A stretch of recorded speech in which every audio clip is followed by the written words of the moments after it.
ప్రసాద number లేదా నీ దగ్గర?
వందే మాతరం, వందే మాతరం,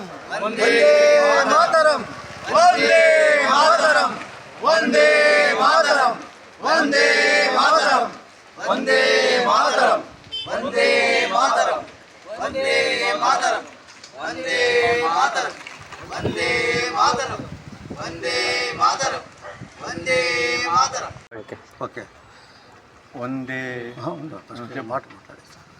ఈ వందే మాతర కార్యక్రమం గురించి మన దేశం యొక్క గొప్పదనాన్ని చాటుతూ 150 సంవత్సరాల కిందటనే బంకించంద్ర చటర్జీ గారు మన దేశం గురించి, దేశంలో దేశభక్తి ఎలా ఉత్పత్తి కావాలా, ప్రజలు ఏ విధంగా దేశభక్తిగా ఉత్పత్తి కావాల ఉద్దేశంతో ఆయన మహానుభావుడు ఈ యొక్క గీతాన్ని 150 ఏళ్ల కిందట వందే మాతర గీతం రచించినాడు.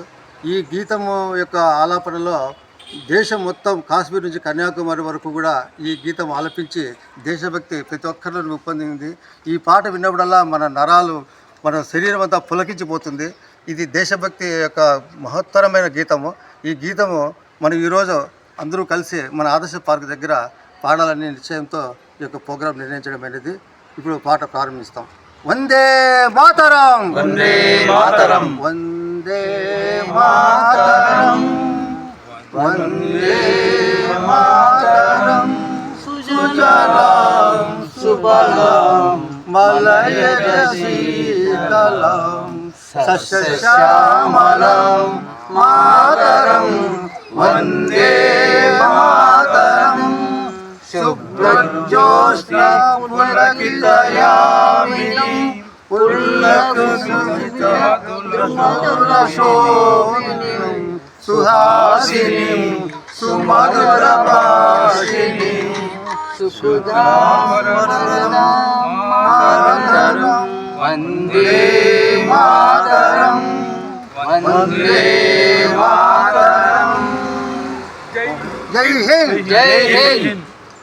వందే మాతరం ప్రోగ్రాం విజయవంతమైనందుకు అందరికీ శుభాకాంక్షలు తెలియజేస్తున్నాం. Okay, thank you. ఈరోజు మన ధర్మవరం సత్యసాయి జిల్లా ఉమ్మడి ధర్మవరం కార్యక్రమంలో ఈరోజు ధర్మవరం పిఆర్టీ ఆదర్శ పార్క్ నందు ఈ వందే మాతరం గీతాన్ని ఆలపించడం జరిగింది. ఇది మన బ్రిటిష్ పాలనలో వ్యతిరేకంగా ఈ గీతాన్ని బంకించంద్ర చటర్జీ గారు 1878లో ఈ గీతాన్ని ఆయన వినిపించారు. ప్రతి భారతీయుడు, ప్రతి పౌరుడు ఈ గీతాన్ని ఆలపిస్తూ అప్పట్లో ఈ బ్రిటిష్ పాలనని వ్యతిరేకంగా ఈ సాహిత్యాన్ని తీసుకుని వచ్చి మన ముందుకు నడిపారు. ఇటువంటి మహనీయులు మన భారతదేశంలో పుట్టినందుకు ఈ పాఠాన్ని మన అందరూ పాడి వినిపించేందుకు చాలా గర్వంగా ఉంది. ఇటువంటి కార్యక్రమాల్లో అందరూ మన భారతదేశంలో నిర్వహిస్తూ వాళ్ళని స్మరించుకుంటే బాగుంటుందని నా అభిప్రాయం. జై హింద్, జై హింద్, జై హింద్, జై హింద్.